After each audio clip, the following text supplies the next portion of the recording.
Si comme moi vous manquez de place sur votre MacBook Pro, une solution c'est de changer le disque dur. C'est une opération simple, vraiment à la portée de tout le monde. Première étape, le choix du disque dur. Pour ma part j'ai choisi un Western Digital.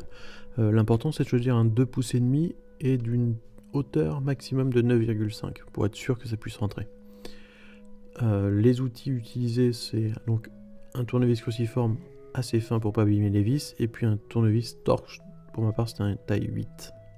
Une opération préalable, donc déjà faire une time machine pour avoir récupéré votre système dans son intégralité et puis télécharger l'outil de récupération et installer cet outil sur une clé USB parce que depuis Lion il est plus possible de démarrer via un CD d'installation.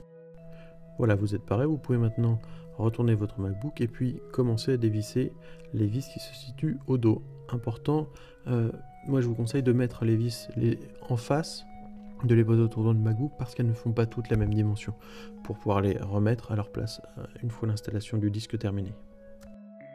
Une fois le capot ôté, vous pouvez toucher la partie métallique afin de décharger l'électricité statique que vous pouviez avoir en vous.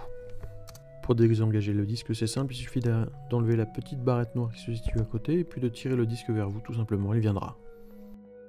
Ensuite, il faut ôter les 4 vis qui serviront d'ancrage au disque.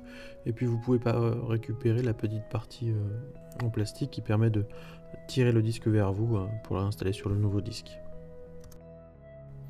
Pour installer le nouveau disque, rien de plus simple. Il suffit de suivre les opérations dans le sens inverse. Donc, on remonte les vis d'ancrage, on connecte le disque dur au connecteur SATA, on le replace dans ce logement en l'inclinant d'abord vers soi puis en le penchant vers l'avant.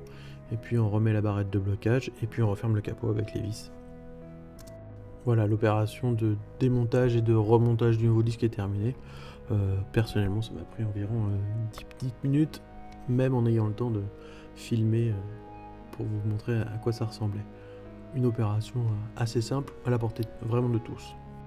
Le disque dur est installé, il suffit maintenant de rebooter la machine en gardant si besoin la touche Alt afin que le MacBook démarre sur l'outil de réinstallation de Mac OS X.